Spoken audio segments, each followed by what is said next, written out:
우리 앞뒤 좌우로 이렇게 한번 인사했으면 좋겠습니다. 오늘은 다른 때보다 더 많은 은혜가 있길 바랍니다.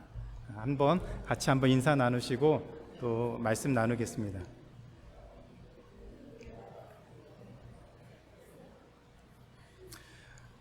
믿는 사람이 용서해야지. 신앙이 더 좋은 사람이니까 당신이 용서해야지. 먼저 용서해야지. 이런 말 참 많이 듣죠. 또 우리도 그렇게 얘기를 하곤 합니다. 그런데 하나님의 사람이지만 용서하는 것은 어려운 일입니다. 성경에는 용서에 대한 이야기가 참 많이 나옵니다. 그리고 그리스도인으로서 우리는 용서해야 된다는 얘기도 자주 듣고 자주 말하기도 합니다. 베드로가 예수님에게 용서에 대해서 이렇게 물었습니다. 주여, 형제가 내게 죄를 범하면 몇 번이나 용서하여 주리이까? 7번까지 하리이까? 당시의 랍비들은 사람들에게 3번 용서하면 대단한 거라고 가르쳤습니다. 누가 나에게 잘못을 했을 때 그 잘못을 3번 정도 용서하면 대단한 거라고 그렇게 가르쳤습니다. 근데 베드로는 그것을 배를 넘어서 7번까지 용서하면 됩니까? 라고 물었습니다. 그러자 마태복음 18장 22절에서 예수님이 이렇게 얘기합니다. 7번뿐만 아니라 7번을 70번까지라도 할지니라.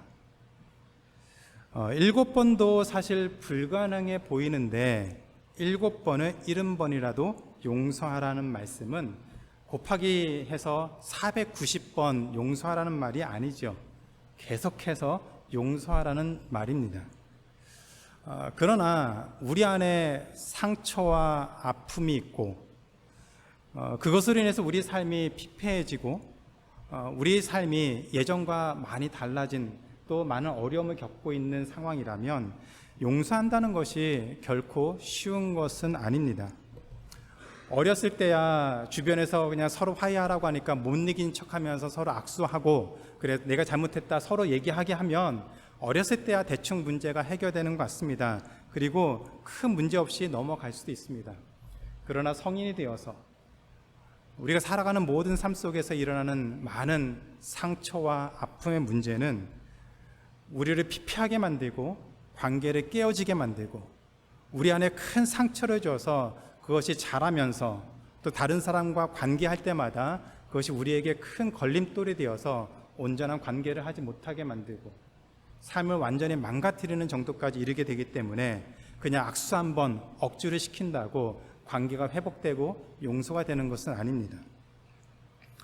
그것은 부부 사이에도 부모와 자녀 사이에도 친구 사이에도 그리고 교인들 안에서도 마찬가지입니다.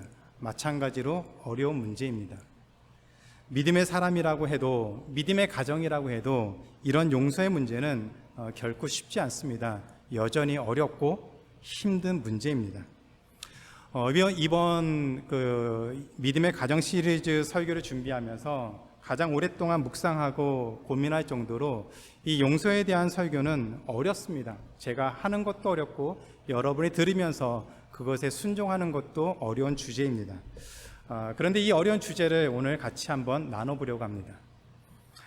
성경은 용서의 문제를 어떻게 가르치고 있을까요? 오늘 요셉과 그 형들의 삶을 통해서 진정한 용서가 무엇이고 그리스도인으로서 우리는 어떻게 용서하고 어떻게 관계를 회복할 수 있는지 같이 한번 살펴보려고 합니다. 요셉이 형들을 용서하고 받아들일 수 있었던 결정적인 이유가 2가지가 있습니다. 첫 번째는 형들의 회개였습니다. 형들이 잘못한 것을 고백한 것, 그것이 진정한 용서의 시작입니다. 그래서 진정한 용서와 회복을 위해서 첫 번째는 회개가 필요하다는 것을 기억해야 됩니다. 잘못을 인정해야 합니다. 이 이야기는 요셉이 애굽의 노예로 팔려간 사건으로부터 시작을 합니다. 아버지 사랑을 한 몸에 받았던 요셉이 그런 요셉을 시기했던 형들에 의해서 노예로 팔려갔습니다. 그리고 13년의 시간 동안 온갖 고난, 정말 감옥에 갇히고 모함을 받고 죽을 수 있는 그런 어려움 속에서 마침내 애굽의 총리가 되었습니다. 아마 이것은 우리가 다 알고 있는 사실이고 성공적인 스토리로 기억하고 있습니다. 그리고 애굽에 큰 기근이 들고 이 기근이 가나안 지역까지 넓게 퍼져 있어서 요셉의 형들이 식량을 찾아서 애굽에 내려왔습니다. 그리고 애굽의 총리가 된 요셉을 만나게 되었습니다. 물론 요셉이 애굽의 총리라는 사실을 형들은 까마득해 전혀 알 수 있는 방법이 없었죠. 그런 형들을 본 요셉은 자신의 친동생인 베냐민을 애굽에 데려오기 위해서 형들을 스파이로 몰아붙였습니다.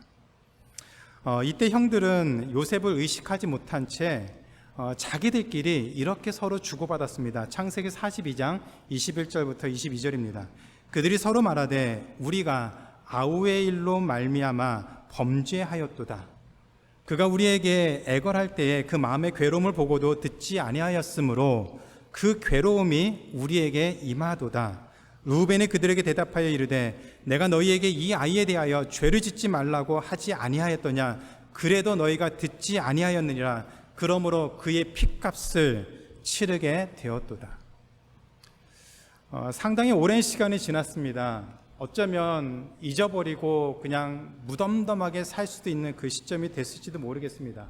그런데 베냐민을 데리고 와야만, 베냐민을 애굽에 데리고 와야만 계속해서 곡식을 살 수 있다는 그런 요셉의 말을 듣고 이 형들은, 요셉의 형들은 굉장히 난처해졌습니다.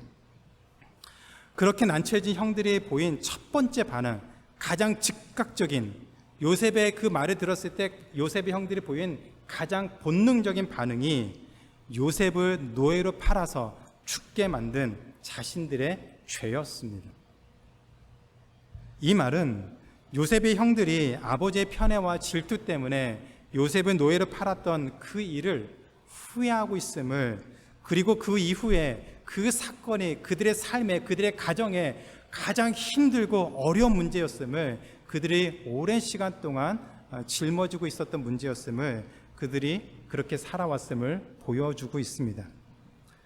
그래서 요셉을 대신해서 아버지 야곱이 마지막까지 사랑하던 그 베냐민을 애굽으로 데려와서 그 생사를 자신들도 컨트롤할 수 없는 그 상황에 빠지게 되는 그 모습, 그 상황을 놓고 형들은 매우 당황했습니다.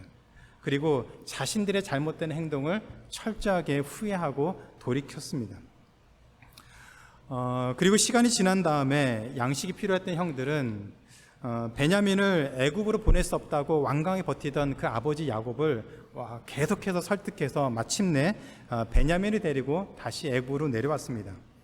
창세기 43장에 보면 이 베냐민을 본 요셉이 형들을 시험하기 위해서 계략을 꾸몄습니다. 요셉은 하인들을 시켜서 형들의 그 곡식 자루에 돈을 넣었습니다. 곡식을 판 돈을 다시 그 형들의 곡식 자루에 다 넣었습니다. 그리고 베냐민의 곡식 자루에는 그 곡식 판 돈과 함께 은잔, 요셉이 갖고 있던 은잔도 그 곡식 자루에 넣었습니다. 그리고 이 형들이 이 애굽을 떠나자마자 요셉은 군대를 보내서 자신의 은잔을 찾아오라고 명령을 했습니다. 여기에서 아주 중요한 사건이 일어납니다. 창세기 44장 10절 이하에 보면 요셉은 형들에게 이런 얘기를 합니다. 자신의 은잔을 훔쳐간 사람만 자신의 종이 되고 다른 사람은 그대로 고향으로 돌아갈 수 있다라고 얘기를 했습니다. 그런데 베냐민의 곡식 자루에서 요셉의 은잔이 발견되었습니다. 따라서 베냐민만 애굽에 남아서 요셉의 종이 되어서 애굽에 살면 되고 다른 형들은, 다른 10명의 형들은 그대로 가나안 땅으로 돌아가도 괜찮았습니다. 그런데 유다가 베냐민을 대신해서 요셉의 종이 되어서 애굽에 남겠다고 자청을 했습니다. 그리고 이렇게 얘기를 합니다. 창세기 44장 33절 34절입니다. 이제 주의 종으로 이 아이를 대신하여 머물러 있어 내 주의 종이 되게 하시고 그 아이는 그의 형제들과 함께 올려 보내소서. 그 아이가 나와 함께 가지 아니하면 내가 어찌 내 아버지에게로 올라갈 수 있으리까? 두렵건대 제 해가 내 아버지에게 미침을 보리이다. 유다는 베냐민을 살려서 아버지 야곱에게 돌려보내기 위해서 죽음을 각오하고 자신이 요셉의 노예가 되겠다고 말을 했습니다. 13년 전에 자신을 시기하고 질투해서 노예로 팔아왔던 그 형들의 모습과는 완전히 달라진 모습이었습니다. 그런 형들의 달라진 모습을 보고 요셉에게 행했던 그 악에 대해서 요셉의 형들이 후회하고 있음을, 그 잘못을 인정하고 살아왔다는 것을 결국 요셉이 보게 됩니다. 그리고 그 악한 행동을 그들의 입으로 고백하는 모습을 보게 되었습니다. 그 모습을 본 뒤에 요셉이 자신의 정체를 형들에게 밝히고 가족 모두를 애굽으로 내려오도록 했습니다. 이처럼 요셉이 형들을, 그렇게 큰 죄를 범했던, 자신에게 큰 상처를 주고 아픔을 줬던 그 형들을 용서하고 받아들일 수 있었던 이유는 형들이 자신들의 잘못을 인정하고 회개했기 때문입니다. 잘못을 한 사람이 자신의 잘못을 인정하고 회개하는 것이 용서의 핵심입니다. 성경은 죄를 슬그머니 넘어가라고 말하지 않습니다. 잘못한 행동을 회개하고 고백하라고 명령하고 있습니다. 부부 사이에도, 부모와 자녀 사이에도, 친구 간에도, 교인들 간에도 잘못한 일에 대해서는 인정하고 그 잘못을 고백하는 것이 맞습니다. 혹시 자신의 의도와 상관없이 자신의 그 표현이 뭔가 문제가 되어서 상대방이 상처를 당하고 상처를 받고 아픔을 겪었다면 그런 의도조차도 우리는 얘기를 해야 됩니다. 내가 그러는 것을 의도한 것은 아니지만 나의 말과 행동이 당신에게 아픔이 되었고 상처가 되었다면 그렇게 말한 나의 행동, 또 그렇게 보여준 나의 모습을 미안하다고 사과하는 것이, 용서를 구하는 것이 맞습니다. 아이들 키우다 보면 아마 부모님과 자녀 사이들에서 미스커뮤니케이션이 많이 나오죠. 부모님의 의도와 또 아이들의 생각이 다르기 때문에 또 얘기하다 보면 서로 감정이 격해지기도 하고, 그러다 보면 말이 심하게 오가고 서로에게 상처가 될 때가 참 많습니다. 그런데 그런 얘기들을 계속 하다 보면은 결국은 의도하지 않은 어떤 표현이 잘못 이해가 되어서 오해하고 그것 때문에 감정이 더 격해져서 서로 더 심한 말을 주고받는 그런 안타까운 모습들을 참 많이 보게 됩니다. 그 모습이 보여졌을 때 그 얘기를 꺼낼 수 있어야 됩니다. 내가 의도한 것은 그것이 아니지만 너가 그렇게 이해했다면, 당신이 그렇게 받아들였다면, 그것 때문에 상처를 받았다면 미안하다는 말을 할 수 있어야 됩니다. 자녀도 마찬가지고, 부모도 마찬가지고, 친구지간에도 마찬가지고, 성도 간에도 마찬가지입니다. 좋은 게 좋은 것이라고 그냥 두리뭉실하게 넘어가고, 그냥 시간이 지나면 해결할 것이다 라고 하는 그런 막연한 기대감으로 그냥 두리뭉실 넘어가면 모든 관계가 회복되느냐? 절대 그러지 않습니다. 요셉의 형들이 자신의 잘못을 인정했을 때 요셉이 그들이 용서했던 것처럼 진정한 용서는 회개로부터 시작합니다. 잘못을 고백하는 것으로부터 시작을 합니다. 하나님도 성경도 우리의 죄에 대해서 회개할 것을 명령하셨습니다. 잠언 28장 13절에 이렇게 말씀하고 있습니다. 같이 한번 읽어보겠습니다. 자기의 죄를 숨기는 자는 형통하지 못하나 죄를 자복하고 버리는 자는 불쌍히 여김을 받으리라. 요한일서 1장 9절도 같이 읽겠습니다. 만일 우리가 우리 죄를 자백하면 그는 미쁘시고 의로우사 우리 죄를 사하시며 우리를 모든 불의에서 깨끗하게 하실 것이요. 진정한 용서, 진정한 관계 회복은 자신의 잘못에 대한 회개가, 잘못한 사람이 그 잘못에 대한 분명한 고백이 있어야만 합니다. 그 잘못이 사람에게라면 그 사람에게, 아픔과 상처를 겪는 그 사람에게 잘못했다라고 고백할 수 있어야 됩니다. 우리의 그 잘못이 하나님께라면 우리는 하나님에게 회개해야 합니다. 그래야 온전한 관계가 회복이 됩니다. 하나님은 우리를 사랑하셔서 우리 죄를 모두 용서해 주셨지만 우리에게 회개할 것을 요구하셨습니다. 한 주간 우리의 모습을 돌아보면서 기도하시면서 지난 시간 동안 내가 한 말과 행동 가운데, 모든 관계 속에서 혹시 내가 실수라도, 의도한 것은 아닐지라도 우리의 어떤 말과 행동으로 인해서 상처받고 아픔 당하는 사람들이 있다면, 기도하는 가운데 하나님이 그런 것을 기억나게 하신다면 기도하시면서 그 사람에게 용기 내어서 용서를 구하고 우리의 잘못된 모습을 돌이킬 수 있는 그런 기회를 꼭 갖기를 바랍니다. 우리가 행한 잘못이 있다면 하나님께 회개하시고 그 회개를 통해서 관계가 회복되는 것을 기도할 수 있는 그런 자리까지 나아갈 수 있는 하나님의 귀한 자녀, 믿음의 사람, 믿음의 귀한 가정이 되기를 주님의 이름으로 축원합니다. 두 번째로, 진정한 용서와 회복을 위해서 우리는 하나님의 섭리를 믿어야 합니다. 오늘 대부분의 말씀은 이 얘기가 핵심입니다. 형들이 잘못을 인정할 때 요셉은 형들을 용서할 수 있었습니다. 그런데 요셉이 형들의 잘못을 용서할 수 있었던 더 중요한 이유가 바로 하나님의 섭리를 믿었기 때문입니다. 요셉이 하나님의 섭리를 믿었기 때문에 자신에게 그렇게 큰 상처를 준 형조차도 요셉은 용서할 수가 있었습니다. 오늘 본문을 보면 아버지 야곱이 죽자마자 요셉의 형들은 큰 두려움에 사로잡혔다고 했습니다. 창세기 50장 15절에 이렇게 얘기합니다. 요셉의 형제들이 그들의 아버지가 죽었음을 보고 말하되 요셉이 혹시 우리를 미워하여 우리가 그에게 행한 모든 악을 다 갚지는 아니할까 하고. 요셉은 분명히 형들을 용서했습니다. 그런데 잘못을 저지른 형들은 여전히 두려움을 갖고 있습니다. 아마도 그것은 요셉이 갖고 있는 그 파워, 요셉 애굽의 총리였기 때문에 그 두려움이 더 심했을 것 같습니다. 언제든지 마음만 바뀌면 자신들을 죽일 수 있는 그 위치와 권력과 힘을 가지고 있는 그 요셉에 대한 두려움이 컸겠죠. 그래서 요셉의 형들은 아버지 야곱의 유언을 언급하면서 다시 한번 요셉에게 용서를 구했습니다. 16절부터 18절입니다. 요셉에게 말을 전하여 이르되 당신의 아버지가 돌아가시기 전에 명령하여 이르시기를 너희는 이같이 요셉에게 이르라.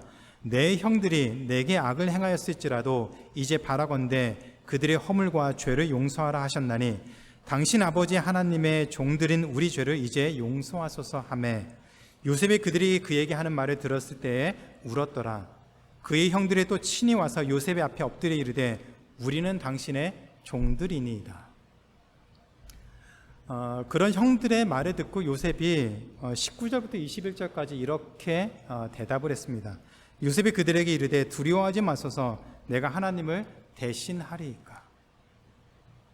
당신들은 나를 해하려 하였으나 하나님은 그것을 선으로 바꾸사 오늘과 같이 많은 백성의 생명을 구원하게 하시려 하셨나니 당신들은 두려워하지 마소서 내가 당신들과 당신들의 자녀를 기르리이다 하고 그들을 간곡한 말로 위로하였더라. 요셉의 형들이 잘못을 고백하고 용서를 구한 것 때문에 요셉의 마음이 움직인 것은 분명합니다. 그럼에도 불구하고 요셉이 받았던 그 상처와 트라우마, 그 아픔이 순식간에 없어질 수 있는 것은 아닙니다. 아무리 애굽의 총리가 되었다고 해도 자신의 노예로 판, 그리고 뻔뻔하게 자신 앞에 나타난 그 형들을 생각한다면 아마도 용서하는 것이 쉽지는 않았겠죠. 제가 시청하지 않아서 정확한 내용은 모르지만 그 넷플릭스에서 학교 폭력을 다룬 더 글로리라는 드라마가 있다고 들었습니다. 학교 다니면서 몇 명에게 수많은 폭행을 당하고 그것 때문에 상처와 아픔을 가지고 자란 한 주인공이 나름대로 성공하고 복수하기 위해서 온갖 일을 꾸미고 결국에는 그 괴롭히는 사람들을 처절하게 복수한다는 내용을 알고 있습니다. 상처가 있는 사람은 자신이 힘을 갖고 권력을 갖고 어느 위치에 이를 때에 자신의 아픔과 상처를 되갚아주는 것을 더 좋아합니다. 자신이 성공했다고 해서 그 상처가 괜찮아라고 이렇게 없었던 걸로 만들어주는 사람은 거의 없습니다. 오히려 내가 힘이 있으니까 이제 내가 그때 받았던 그 수모와 그 아픔과 그 상처를 이제 몇 배로 더 처절하게, 더 잔인하게 갚아주고자 하는 것이 보통 사람들의 모습입니다. 그 마음이죠. 요셉도 복수를 생각했습니다. 요셉도 자신에게 있었던 그 상처와 아픔을 되갚아줄 생각을 했습니다. 요셉의 말에 이런 표현이 있습니다. 내가 하나님을 대신하리이까. 무슨 얘기입니까? 요셉의 형들이 했던 행동은 분명히 심판받아야 되고 분명히 정죄받아야 되고 그 대가를, 혹독한 대가를 치러야 되는 죄인데, 그 심판을 내가 하는 것이 아니라 하나님이 하신다는 것을 고백을 하고 있습니다. 내가 하나님을 대신해서 형들을 심판할 수 있습니까? 나는 그런 심판자가 아닙니다라고 고백합니다. 그 말을 뒤집어 보면 요셉도 형들의 잘못을, 그 죄를 얼마든지 복수하고 싶은 마음이 있었다는 얘기입니다. 애굽의 최고 실권자가 된 요셉이 형들에게 당신들이 나를 팔았다는 얘기도 했습니다. 그런 형들에게 요셉이 심판은 하나님이 하신다는 말을 꺼내고 있습니다. 그리고 이어서 이렇게 얘기합니다. 당신들은 나를 해하려 하였으나 하나님은 그것을 선으로 바꾸사 오늘과 같이 많은 백성의 생명을 구원하게 하시려 하셨다라고 얘기합니다. 창세기 45장에서 형들에게 자신의 정체를 드러낸 요셉이 동일한 얘기를 했습니다. 나는 당신들의 아우 요셉이니 당신들이 애굽의 판자라. 아주 무서운 얘기입니다. 애굽의 최고 실권자가 된 요셉이 형들에게 자신의 정체를 밝히는데 첫 마디가 당신들이 애굽의 노예로 판 자라. 그리고 자신을 드러냈습니다. 그러니 요셉의 형들이 얼마나 기겁을 하고 두려웠겠습니까? 그래서 그렇게 두려움에 떨고 있던 그 형들에게 요셉이 이렇게 얘기합니다. 창세기 45장 5절입니다. 당신들이 나를 이곳에 팔았다고 해서 근심하지 마소서, 한탄하지 마소서. 하나님이 생명을 구원하시려고 나를 당신들보다 먼저 이곳에 보내셨습니다. 형들의 행동은 심각한 범죄입니다. 오늘날로 치면 살인 미수 같은 것이죠. 그런데 그 형들의 그런 악한 행동을 사용하시면서까지 하나님은 요셉을 애굽에 보내셔서 수많은 사람들의 생명을 구하려고 하셨습니다. 형들의 그 악한 행동을 뛰어넘어서 더 큰 그림으로 하나님이 요셉을 지키시고 인도하시고 그 삶을 통해서 수많은 사람들의 목숨을 구하려고 하는 하나님의 섭리를 요셉이 분명히 믿었다는 얘기입니다. 그런 하나님의 섭리를 믿었기 때문에 요셉은 자신의 권력을 사용해서, 자신의 힘을 사용해서 형들에게 복수하지 않고 오히려 그 형들을 용서하고 그들을 받아들이고 그들에게 모든 좋은 것을 다 제공할 수가 있었습니다. 그나마 요셉은 애굽의 총리가 되어서 힘도 있고 권력을 가지고 있기 때문에 용서의 주도권을 가졌다고 볼 수 있습니다. 그런데 우리 현실은 그거보다 더 비참합니다.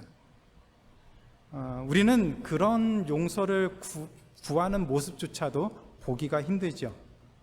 우리가 상처받고 힘들어하는 이유 중에 하나는 우리에게 힘들게 했던, 상처를 줬던 그 사람이 잘못했다라고 말하기는커녕 뻔뻔하게 고개 들고 다니고, 잘못한 것이 없다라고 말하고 다니고, 심지어는 피해를 당한 우리를 모함하고 조롱하고 더 비참하게 왕따시키면서 그렇게 더 힘겹게 만드는 그런 모습들이 우리 현실인 것 같습니다. 도대체 양심은 어디 갔는지, 그것조차 하나님을 믿는다는 사람들조차도 그런 모습을 하니 그런 것을 볼 때마다, 경험할 때마다 우리 안에 분노가 치밀지요. 요셉처럼 성공하고 높은 지위에 오르면 그런 우리가 무서워서라도, 아마 마지못해서라도 잘못했다고 말할 텐데, 우리에게 그런 힘과 권력과 능력이 없으면 그마저도 쉽지 않습니다. 오히려 더 조롱당하고 더 무시당하고 오히려 서러움이 더 북받치는 그런 삶을 살 수밖에 없습니다. 그럼에도 불구하고 용서를 할 수 있을까요?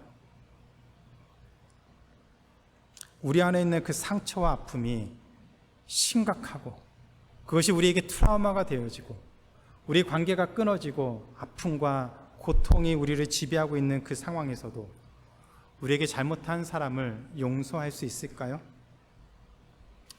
하나님의 섭리를 믿는다면 용서할 수 있습니다.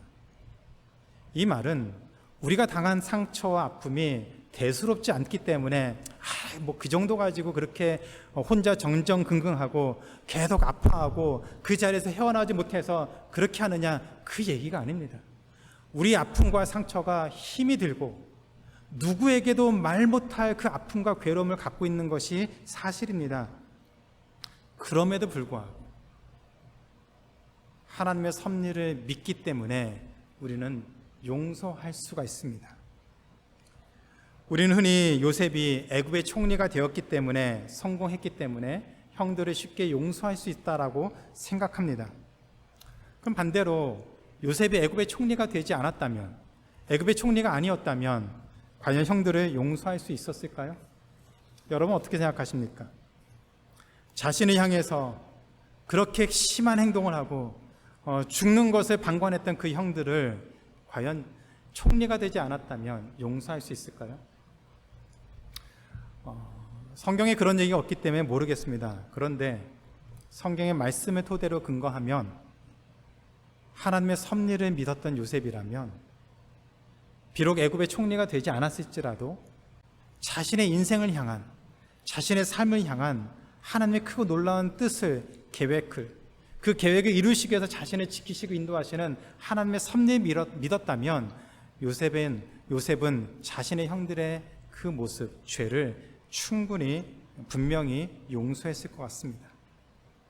하나님의 일에 쓰임받는 그 인생임을 깨달았다면, 하나님이 자신을 지키시고 인도하시고 그 자리에서 하나님의 뜻을 행하기 원하신다는 것을 알게 된다면 요셉은 지난날의 아픔과 상처를 내리고 하나님의 섭리를 믿기 때문에 용서하는 자리까지 나갔을 것으로 믿습니다. 우리 지난날에 있었던 많은 아픔과 상처, 그것을 쉽게 여기라는 말은 아닙니다. 누구나 그런 아픔과 상처가 있고 그것 때문에 그 아픔에서 헤어나지 못하기 때문에 여전히 우리의 관계가 어려운 것도 사실입니다. 그러나 하나님이 우리를 지키시고 인도하신다는 그 사실, 우리와 함께 한다는 그 사실을, 하나님이 이끄신다는 그 하나님의 섭리를 믿기 때문에 용서의 자리까지도 나오라고 말씀하고 있습니다. 우리가 잘 아는 로마서 8장 28절이 바로 그 얘기를 하고 있습니다. 롬8, 28이라고 많이 합니다. 로마서 8장 28절. 우리가 알거니와 하나님을 사랑하는 자, 곧 그의 뜻대로 부르심을 입은 자들에게는 모든 것이 합력하여 선을 이루느니라. 같이 한번 읽어볼까요? 시작. 우리가 알거니와 하나님을 사랑하는 자, 곧 그의 뜻대로 부르심을 입은 자들에게는 모든 것이 합력하여 선을 이루느니라. 아멘. 모든 것이 합력하여 선을 이룬다는 말에는 비록 죄와 상처와 아픔과 같은 그런 잘못된 시작, 그런 잘못된 과정이 우리 삶 속에서 일어날 수는 있지만 하나님의 섭리를 따르는 그 과정을 지나면서 그 결과가 선하게 바뀌도록 만드신다는 하나님의 약속입니다. 우리에게 아무런 상처도 없이 정말 온실의 화초처럼 아무런 고난 없이 그렇게 잘 자라서 하나님을 기쁘시게 사는 삶을 살다가 죽어서 하나님 품에 안기면 가장 좋겠죠. 그런데 하나님이 우리에게 허락한 삶의 모습 속에는 때로는 아픔과 상처가 있고 그것 때문에 씨름하고 잠 못 자고 이를 팍팍 갈고 정말 누군가를 죽이고 싶은 그 마음이 들 정도로 그런 절망과 좌절을 경험했을지라도 그 과정을 통해서 하나님이 여전히 우리를 지키시고 인도하셔서 마침내 그 결과를 선하게 만들겠다고 하는 하나님의 약속입니다. 그 말을 오해해서 결과가 좋으니까 과정도 잘못된 행동도 괜찮다는 말로 이해하면 절대로 안 됩니다. 하나님은 죄에 대해서 분명히 심판하신다고 하셨습니다. 죄를 범한 사람이 너 결과가 잘 됐으니까 다 괜찮은 거 아니냐고 뻔뻔하게 말하라는 얘기가 아닙니다. 그 얘기가 아니라 상처를 받고 아픔을 겪고 고난 가운데 있는 사람이 그 문제를, 그 아픔과 상처를 하나님의 섭리를 믿고 담대하게 일어나라는 얘기입니다. 하나님의 약속을 믿고 하나님 우리를 선하게 만드신다는 그 약속을 믿고 우리에게 주어진 삶을 살고 그리고 우리에게 마음을 열어서 용서하는 자리까지 나가라고 얘기를 하고 있습니다. 요셉의 말처럼 요셉의 형들이 저질렀던 그 죄에 대해서는 하나님이 직접 심판하십니다. 그리고 하나님의 자녀들이 그 죄와 악으로부터 계속 고통 가운데 머물지 않도록 하나님이 지키시고 보호하시고 인도하신다고 약속하셨습니다. 그래서 우리 안에 일어나는 수많은 아픔과 상처가 당연한 것이 아니라 그런 아픔과 상처를 통해서도 하나님은 우리를 선하게 좋은 결과가 되도록 하나님의 자녀로서 이 땅을 담대하게 살아갈 수 있는 그런 자녀가 되도록 우리를 지키시고 인도하신다는 그 약속입니다. 그것이 하나님의 섭리입니다. 그리고 요셉은 그 하나님의 섭리를 믿었기 때문에 자신을 죽이려고 했던 그 형들조차도 용서하고 품을 수가 있었습니다. 따라서 하나님의 섭리를 믿는다면 우리에게 죄를 범한 사람이, 우리에게 악을 행한 사람이, 우리에게 심한 상처를 준 사람이 자신의 잘못을 깨닫든지 깨닫지 못하든지 우리 안에 먼저 용서할 수 있는 마음을 가져야 합니다. 이것이 하나님이 우리에게 보여주신 진정한 용서입니다. 로마서 5장 8절에 하나님이 그 용서의 모습을 우리에게 먼저 이렇게 보여주셨습니다. 같이 한번 읽어보겠습니다. 우리가 아직 죄인 되었을 때에 그리스도께서 우리를 위하여 죽으심으로 하나님께서 우리에 대한 자기의 사랑을 확증하셨느니라. 우리가 죄인이었을 때에, 우리가 우리 죄를 깨닫지 못하던 그때에 하나님 먼저 우리를 사랑하셨고 우리를 자녀 삼아 주셨고 우리를 찾아오셨다라고 말씀하셨습니다. 물론 우리의 죄를 용서해 주셨습니다. 그럼에도 불구하고 하나님은 우리가 우리의 죄를 회개하고 고백할 것도 명령하셨습니다. 우리가 우리 죄를 깨닫지 못한 그 시간에도 하나님은 우리를 사랑하셨고 우리 죄를 용서하셨고 우리를 자녀 삼아 주셨습니다. 그리고 나서 우리가 그 하나님의 사랑과 은혜를 깨달은 다음에 우리 죄를 고백했을 때 온전한 진정한 관계가 회복이 되었습니다. 따라서 진정한 용서는 잘못을 행한 사람이 자신의 죄를 고백하고 용서를 구하기 전에 우리 안에 먼저 일어나야 됩니다. 우리를 향한 하나님의 섭리를 믿고 우리가 먼저 용서하는 마음을 품을 수 있어야 합니다. 그래야 잘못을 행한 사람이 용서를 구할 때, 잘못을 고백할 때 그 사람을 진정으로 용서할 수 있습니다. 요셉은 자신을 향한 하나님의 섭리를 믿었기 때문에 이미 형들을 용서했습니다. 그리고 형들이 자신의 죄를 깨닫고 고백했을 때 그들을 용서했을 뿐만 아니라 진정으로 위로하고 그들을 품고 참 사랑으로 그 모든 가족을 돌보고 섬겼습니다. 비로소 하나님 안에서 진정한 관계가 회복이 된 것이지요. 예수님은 우리에게 누가복음 17장 3절에서 이렇게 말씀하셨습니다. 너희는 스스로 조심하라. 만일 내 형제가 죄를 범하거든 경계하고 회개하거든 용서하라고 하셨습니다. 누군가를 용서하려면 이미 우리 안에 용서할 수 있는 준비가 되어 있어야 됩니다. 여전히 우리 안에 상처와 아픔과 갈등을 갖고 분노를 갖고 있는 상태에서 아무리 잘못을 행한 사람이 용서한들 우리 마음에 이 마음을 품고 있는 이상은 용서할 수가 없습니다. 그렇기 때문에 우리 안에 있는 그 아픔과 상처를 내려놓기 위해서 잘못을 행한 사람의 용서가 먼저 필요한 것이 아니라 하나님의 섭리를 믿고 우리에게 주어진 모든 길을 하나님을 믿고 따라가는 결단이 필요합니다. 우리의 모든 만남과 삶을 통해서 이끄시고 다듬으셔서 마침내 선하게 만드시는 하나님의 섭리, 우리 한 사람 한 사람을 향한 하나님의 그 크고 놀라운 계획을 믿고 우리도 어려운 결단을 내렸으면 좋겠습니다.